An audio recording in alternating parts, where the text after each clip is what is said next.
नैमिषारण्य की शांत भूमि में अनेक ऋषि मुनि एकत्रित बैठे थे।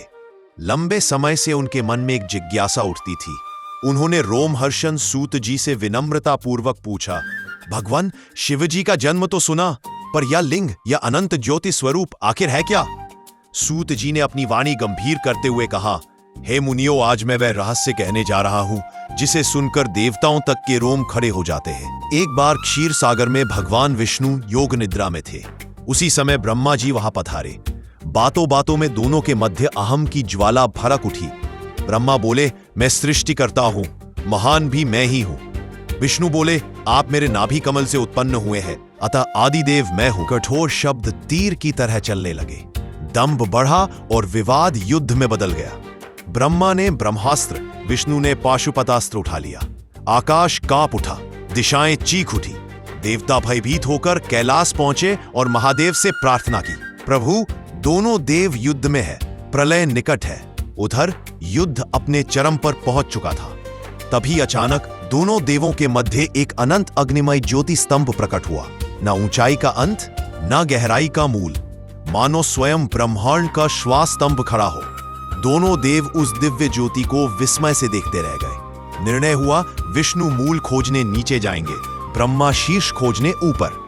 विष्णु सूकर रूप लेकर पाताल तक उतरे, परंतु मूल न मिला।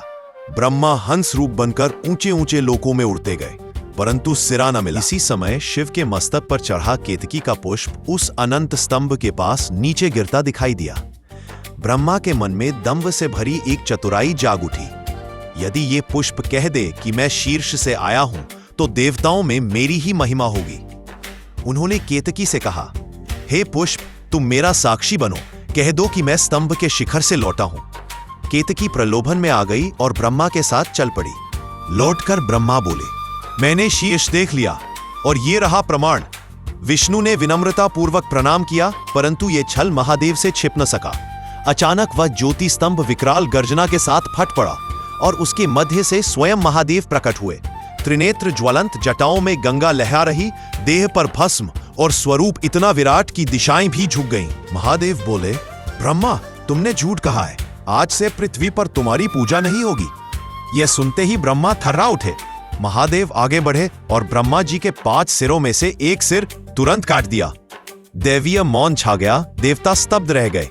ब्रह्मा के शेष 4 मुख विनम्रता से झुक गए, अहंकार भस्म हो चुका था। फिर शिव ने केतकी पुष्प की ओर देखा, तुमने अधर्म का साथ दिया, आज से मेरी पूजा में तुम्हारा स्थान नहीं, जो तुम्हें चढ़ाएगा उसका कार्य अनिष्ट होगा। केतकी कांप उठी, पर शिव का वचन अटल रहा।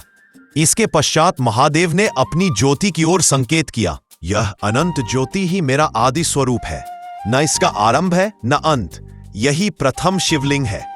विष्णु जी उसी क्षण शिव के चरणों में गिर पड़े।